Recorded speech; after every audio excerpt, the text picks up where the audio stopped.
आइए gravitation chapter के question number 10 NCERT का हम सॉल्यूशन कर रहे थे। तो क्वेश्चन नंबर 10 आज हम करते हैं। तो क्वेश्चन नंबर 10 में कहता है Amit buy a few gram of gold at the pole as per instruction of one his friends. Amit कुछ ग्राम गोल्ड खरीदता है अपने दोस्त के कहने पर पोल पे। पोल मतलब पृथ्वी के इस सिरे पे, पोल पे। He hands over the same when the meets him at the equator. और वही गोल्ड उसको जब वो इक्वेटर पे मिलता है तो वो वाला गोल्ड उसको दे देता है। Will the friend agree with the weight of the gold bought. क्या उसका दोस्त इस चीज़ से राज़ी होगा कि उसने जो वेट बता रहा है उस वेट का गोल्ड खरीदा है। इफ़ नॉट, यदि नहीं तो क्यों। हिंट इसमें दे रखा है value of G is greater than at the pole than that of equator.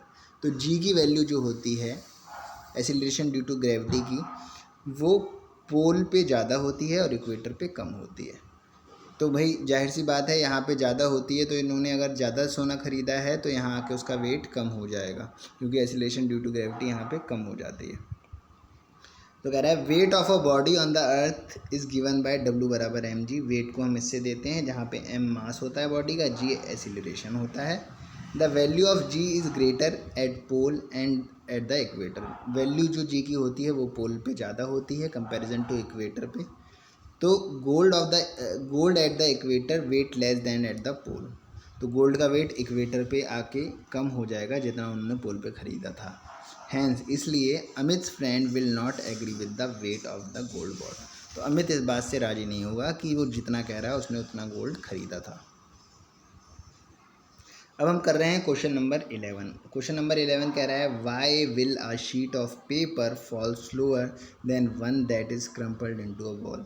एक पेपर की शीट को आप ऊपर से फेंको और उसी को बॉल बना के आप फेंको, तो कौन सी बॉल कौन पेपर स्लो क्यों जाता है और बॉल वैसे क्यों जाती है, ये क्वेश्चन पूछ रहा है। अब देखिए ये ज़्यादा स्पेस है इसका, तो इसकी पेपर की डेंसिटी जो होगी वो कम होगी, और अगर ये गिरेगा तो नीचे से एयर भी इसको ज़्यादा रोकेगी, तो रेजिस्टेंस ज़्यादा होगा।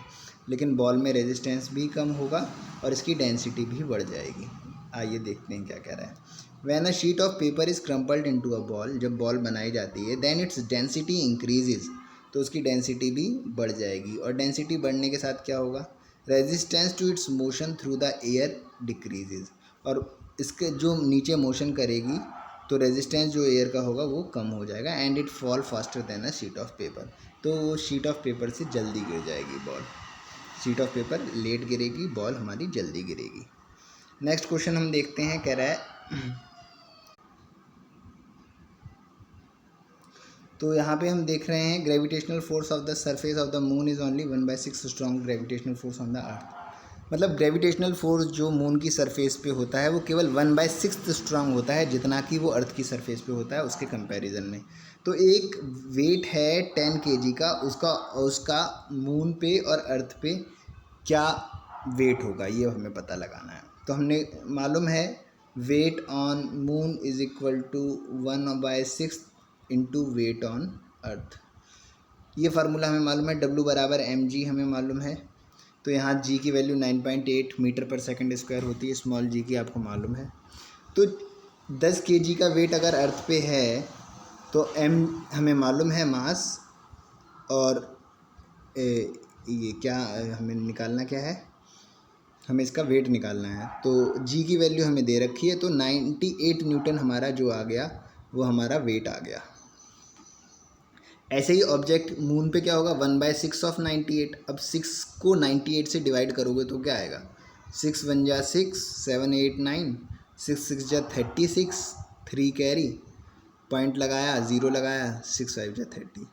तो ठीक है 16.3 न्यूटन, ये हमारा आंसर आ गया। अब करते हैं क्वेश्चन नंबर 13। क्वेश्चन नंबर कहता है a ball is thrown vertically upward with a velocity of 49 metre per second. एक बॉल नीचे से ऊपर की तरफ फेंकी गई है, उसकी वेलोसिटी 49 मीटर पर सेकंड की है। The maximum height to which it rises. पहला क्वेश्चन कितनी ऊंचाई तक पहुंची, एच निकालना है। दूसरी चीज़ total time it take to return to the surface of the earth, और उसको ऊपर पहुंच के नीचे आने में टोटल कितना समय लगेगा, मतलब हमें टी निकालना है। तो according to the equation of motion under gravity v square minus u square बराबर 2GS। हमारे पास 3 इक्वेशन हैं, हमें तीनों इक्वेशन में से देखनी है भाई कौन सी इक्वेशन लगेगी।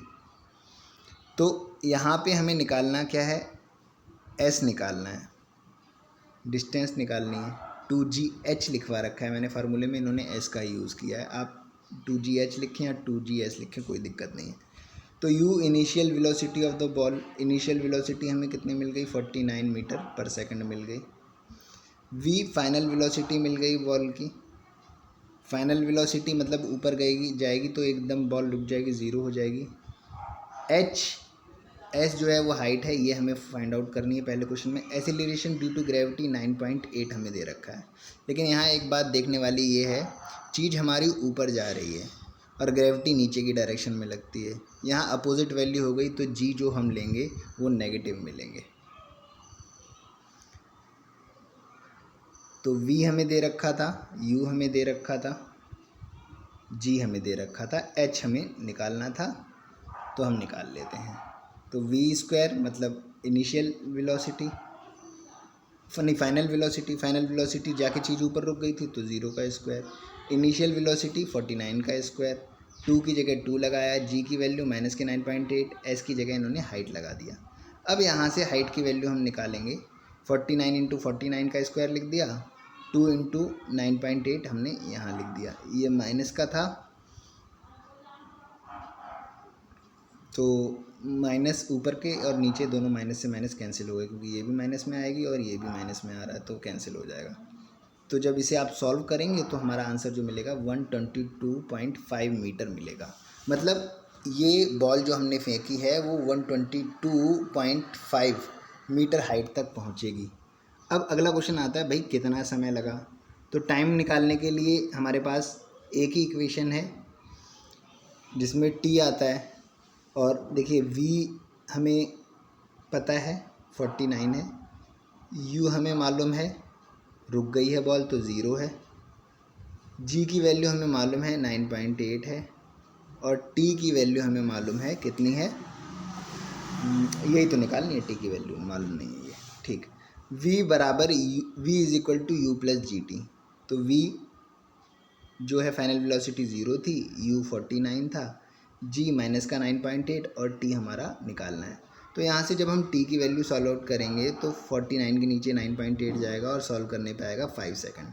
लेकिन भाई ये जो समय आया ये बॉल ऊपर तक आया, बॉल ऊपर पहुँची, क्योंकि इनिशियल वेलोसिटी हमने 49 ली और फाइनल वेलोसिटी हमने 0 ली, तो ये दूरी आई, इसमें 5 सेकंड लगे। तो हमें मालूम है जितना समय ऊपर जाने में लगा उतना ही समय नीचे आने में लगेगा। तो 5 सेकंड और 5 सेकंड हमने जोड़ दिए तो टोटल लगा हुआ टाइम हमारा 10 सेकंड हो गया। अच्छा न्यूमेरिकल है, कर लीजिएगा। क्वेश्चन नंबर 14 की बात करते हैं। कह रहा a stone is release from the top of a tower height 19.6। एक 19.6 मीटर ऊंचा टावर है। अब इस टावर से क्या एक हाई स्टोन गिराया गया। Calculate his final velocity just before a touching ground.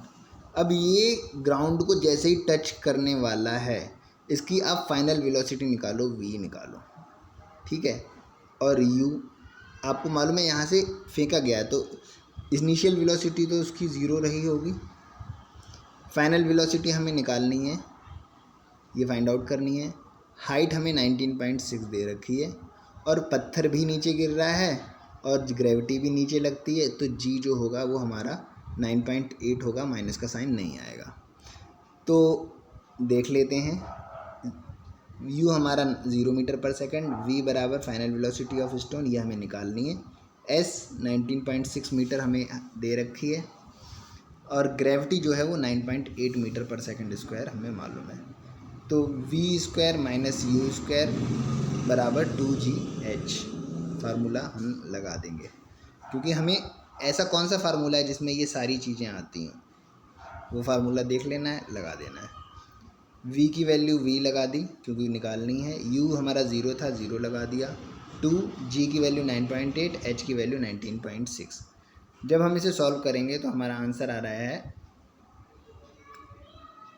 v square है, यहाँ 19.6 का स्क्वायर आया है, स्क्वायर से स्क्वायर कैंसिल कर देंगे तो v की वैल्यू आ गई 19.6 मीटर पर सेकंड। क्योंकि वेलोसिटी जो होती है वो मीटर पर सेकंड में होती है, तो यूनिट ज़रूर लगाइए। अगर यूनिट नहीं लगाई तो आपका क्वेश्चन पूरा गलत हो जाएगा।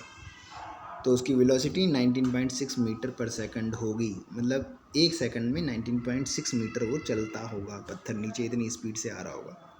नेक्स्ट क्वेश्चन है, stone is thrown vertically upward with an initial velocity 40 metre per second.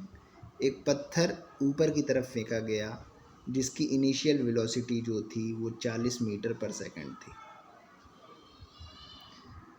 Taking ji 10 metre, अब जी यहाँ से बोल रहा है आपको 10 लेना है, ठीक है। Find the maximum height reach by the stone, maximum height निकालनी है, एच निकालना है। What is the net displacement and the total distance covered the stone. Net displacement क्या हुआ वो निकालना है, और टोटल डिस्टेंस कवर्ड स्टोन ने कितनी की वो निकालनी है। नेट डिस्प्लेसमेंट मतलब अगर हमने चीज़ यहाँ से फेंकी और ऊपर गई और वापस वो आई तो अपनी जगह से कितनी हिली, डिस्प्लेस कितनी हो गई। तो आपको दिख रहा है ये ऊपर गई है वापस आई है, तो नेट डिस्प्लेसमेंट इसका 0 होना चाहिए। ये सॉल्यूशन में करेंगे जैसे भी होगा। और दूसरी पूछ रहा है total distance covered by the stone, distance कितनी कवर करी। मतलब अगर हमें हाइट पता लग जाए और फिर वापस आने की दूरी भी उतनी होगी जितना ऊपर गया होगा, उन दोनों को जोड़ देंगे या 2 से मल्टीप्लाई कर देंगे तो हमारा आंसर आ जाएगा। आइए देखते हैं सॉल्यूशन। कह रहा है according to equation of motion v square is equal minus u square is equal to 2gh। तो u की वैल्यू जो है वो 40 मीटर पर सेकंड है, हमें दी गई थी। फाइनल वेलोसिटी ऊपर पत्थर जाएगा तो रुक ही जाएगा, तो 0 मीटर पर सेकंड। s ये हाइट हमें निकालनी है, ये फाइंड आउट करनी है। जी हमें दे रखा है 10 मीटर पर सेकंड है, लेकिन ये हमें दिमाग लगाना पड़ेगा ये नेगेटिव क्यों है। पत्थर ऊपर की तरफ जा रहा है, ग्रेविटी नीचे की तरफ जा रही है, दोनों की डायरेक्शन अपोजिट है, तो हम नेगेटिव में लेंगे। मैक्सिमम हाइट कितनी अटेंड करेगा स्टोन, इसको देखने के लिए हमें क्या निकालनी पड़ेगी, हाइट निकालनी पड़ेगी, एच निकालनी पड़ेगी। तो v square minus u square बराबर 2gh। तो एच की वैल्यू क्या आएगी 40 × 40/10। माइनस से माइनस फिर कैंसिल हो जाएगा, यहाँ शो नहीं किया गया है। अब आप इसे सॉल्व करोगे, 0 से 0 काट दोगे, 2 2 जा 4 काट दोगे, 40 × 2 80 मीटर आपका आंसर आ जाएगा। अब ये ऊपर जाएगा फिर नीचे आएगा, तो टोटल डिस्टेंस कवर्ड जो हो गई वो 160 हो गई। और नेट डिस्प्लेसमेंट अपवर्ड और डाउनवर्ड जर्नी में क्या हुआ भाई, ऊपर गया फिर वहीं आके गिर गया, तो 80 + 80, और जब नीचे आया तो -80, और वो टोटल नेट डिस्प्लेसमेंट जो हो गया वो 0 हो गया। नेक्स्ट क्वेश्चन कह रहा है calculate the force of gravitational between the earth and the sun. Earth और सन के बीच में आपको ग्रेविटेशनल फोर्स निकालना है।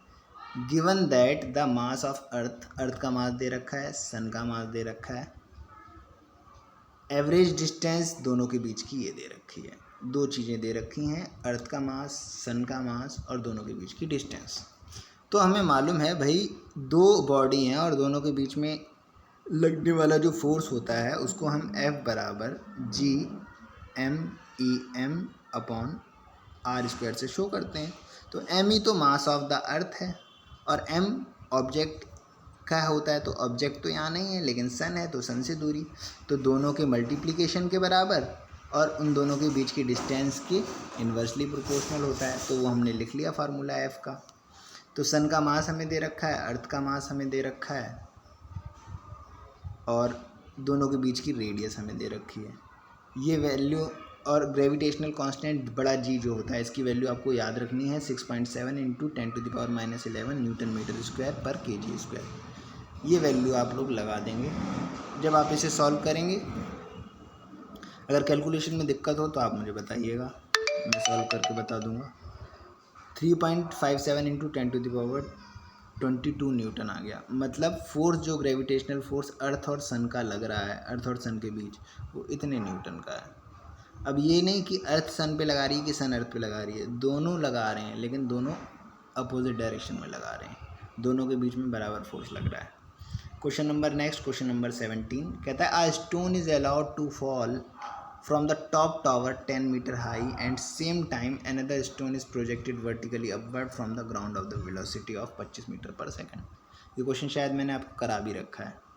100 मीटर हाइट से एक पत्थर नीचे की तरफ फेंका गया और उसी समय जस्ट एक पत्थर ऊपर की तरफ फेंका गया 25 मीटर पर सेकंड की स्पीड से। Calculate when they were two stone meet. अब ये दोनों स्टोन कहाँ पे मिलेंगे ये कैलकुलेट करना है। अब हमें नहीं मालूम कहाँ पे मिलेंगे, वो डिस्टेंस हमें निकालनी है। तो हम इसको दो केस में मिला लेते हैं, पहला केस और दूसरा केस। तो पहले केस की बात करते हैं। Let the two stone meet after t time. हमने मान लिया टी टाइम बाद ये मिलेंगे। अब बात कर रहे हैं जब स्टोन ड्रॉप किया गया है, पहला स्टोन जब नीचे गिरा गया है, सारी बात इसी के बारे में करेंगे। इसकी इनिशियल वेलोसिटी u बराबर हम 0 ले लेंगे। फाइनल वेलोसिटी v बराबर हमें मालूम नहीं है इसकी। g की वैल्यू 9.8 ही आएगी, पॉजिटिव में आएगी क्योंकि पत्थर नीचे की तरफ जा रहा है। और correct when the two stone will meet, कब मिले, तो हमने सोचा है टी टाइम बाद मिले, तो हमें टी फाइंड आउट करना है। तो ऐसा कौन सा फार्मूला है जिसमें u आए, v की यहाँ पे हमें ज़रूरत नहीं दिख रही है। ऐसा कौन सा फार्मूला है जिसमें u आए, g आए, t आए और h आए। हाइट हमें 100 दे रखी है, तो एक ही फार्मूला बनता है s बराबर U T plus half G T square. h बराबर, तो यहाँ पे हमने h u की जगह 0 लगा दिया, तो इतना पोर्शन पूरा 0 हो गया। हाफ जी टी स्क्वायर, तो g की वैल्यू 9.8 लगा दी। इसे सॉल्व कर लेंगे। 2 4 जा 8 और 2 9 जा 18, एक के बाद पॉइंट लगा दो, 4.9 आ गया टी स्क्वायर। अब हमें यहाँ से s की वैल्यू जो मिली, मतलब जो डिस्टेंस मिला है 4.9 टी स्क्वायर मिल गया। अब हम बात कर रहे हैं ऊपर वाले केस की। इन दोनों इक्वेशनों को हम सॉल्व करेंगे। डिस्टेंस हमें मिल गई है। अब सेकंड केस जो आता है, जो पत्थर ऊपर फेंका गया है, जो पत्थर ऊपर फेंका गया है उसकी इनिशियल स्पीड कितनी थी, 25 मीटर पर सेकंड थी। अब पत्थर ऊपर फेंका 25 मीटर पर सेकंड की स्पीड से, तो एक्सीलरेशन जो होगा g क्या होगा, वो माइनस के 9.8 आ जाएगा। और यहाँ भी हमें टाइम निकालने की ज़रूरत पड़ेगी। तो टाइम कैसे निकालेंगे, t को t की टर्म में रहने दे, वहाँ पे यूज़ करेंगे इस वैल्यू का। कह रहा है let the displacement of stone of ground time t b s. कह रहा है डिस्प्लेसमेंट जो हुआ स्टोन का ग्राउंड से टी टाइम में, वो मान लिया एस डैश हो गया। मतलब जितने समय में वो इधर आया टी टाइम में, ये एस डैश टाइम में ऊपर पहुंचा। मतलब टी टाइम में ये एस डैश दूरी इसने ऊपर के लिए तय कर ली। तो एक्सीलरेशन 9.8 लिया। इन्होंने फार्मूला फिर लगाया, एस बराबर U T plus half G T square. You आपको मालूम है 25 मीटर पर सेकंड से चला था, हाफ जी की वैल्यू 9.8। जब आप इसे सॉल्व कर रहे हो तो 25 टी ये मिला और 4.9 टी स्क्वायर ये मिला। तो एस डैश की वैल्यू ये आ गई कि ये नीचे से, अब वहाँ पे एस वैल्यू मतलब जो ऊपर से पत्थर आ रहा था वो 4.9 टी स्क्वायर चल चुका था, और ये वाला पत्थर जो नीचे से जा रहा था ये 25 टू माइनस 4.9 टी स्क्वायर चल चुका था। और हमें मालूम है कि ये दोनों जो ऊपर से नीचे तक की जो हाइट है वो 100 मीटर है। तो इक्वेशन नंबर 1 जो हमारी आई है ये, और इक्वेशन नंबर 2, इसको हम ऐड कर देते हैं, इक्वेशन नंबर 1 को और इक्वेशन नंबर 2 को। तो ये 100 होना चाहिए, तो भाई दोनों को मिला लेते हैं। एस डैश मतलब, और एस मतलब जो ऊपर वाले पत्थर ने दूरी तय करी थी, और एस जो नीचे वाले पत्थर ने दूरी तय करी थी। इसको मैंने एस माना था और इसको एस डैश माना था, और टाइम दोनों में टी लगा। टाइम बराबर समय पे मिले होंगे। तो 25 टी माइनस 4.9 टी स्क्वायर, इसको ऐड किया 4.9 टी में, तो टोटल दूरी 100 हो गई। अब इस इक्वेशन को जब हम सॉल्व करेंगे तो हमारी टी की वैल्यू जो आएगी 100/25 ऐसा आ जाएगी।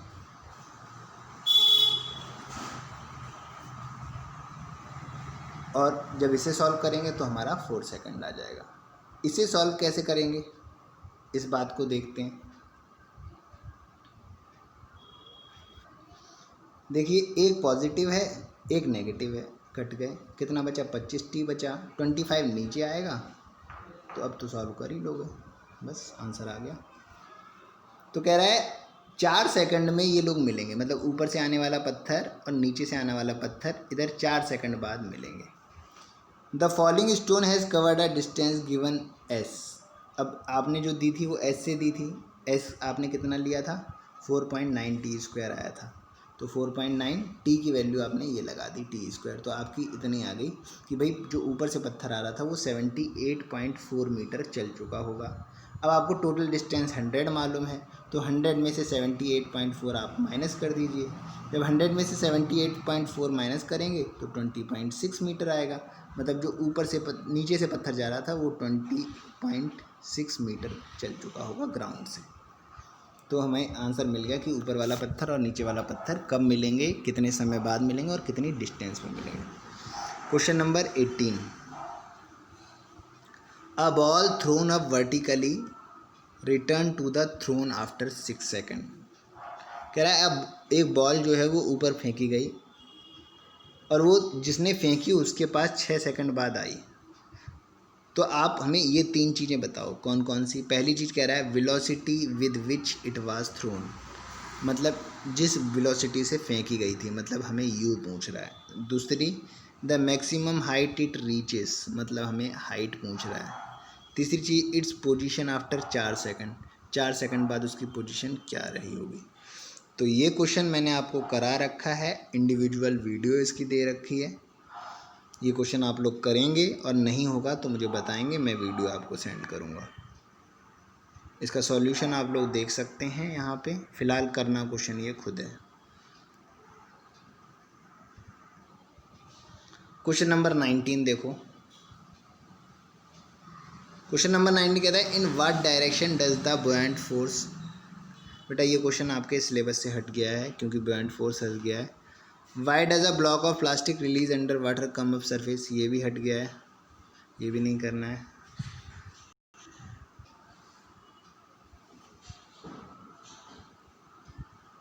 ये क्वेश्चन भी इतना इम्पोर्टेंट नहीं है क्योंकि डेंसिटी वाला पोर्शन हट गया है, लेकिन ये क्वेश्चन आप कर लीजिए। क्या है the volume of 50 gram of substance, 50 ग्राम का सब्सटेंस है, वॉल्यूम जो है जगह 50 ग्राम की उसके अंदर चीज़ आ जाती है। Substance is 20 centimetre cube, the volume of 50 ग्राम मतलब वेट 50 ग्राम है और 20 सेंटीमीटर क्यूब सब्सटेंस है। If the density of water is इतना विल द फ्लोट और सिंक। अब ये सब्सटेंस तैरेगा कि डूबेगा अगर वाटर की डेंसिटी इतनी होती है। तो इस तरीके का एक क्वेश्चन मैंने डेंसिटी के बाद कराया था, फिर भी आप देख लीजिए। If the density of an object is more than the density of a liquid, अगर लिक्विड से ज़्यादा डेंसिटी है देन इट सिंक, तब वो डूब जाएगा। और other than if density object is less than the density of liquid then float, अगर पानी से कम है तो वो तैर जाएगा। तो डेंसिटी निकालने का फार्मूला हमें मालूम है, सब्सटेंस का मास कितना है और सब्सटेंस का वॉल्यूम कितना है। मास हमेशा हमें मालूम है कि किलोग्राम में नापा जाता है, या छोटी यूनिट है तो ग्राम में नाप लेंगे, और वॉल्यूम जो होता है वो क्यूब में आता है, तो सेंटीमीटर क्यूब दे रखा है, तो 50/20 आप करेंगे तो 2.5 सेंटीमीटर क्यूब आ जाएगा।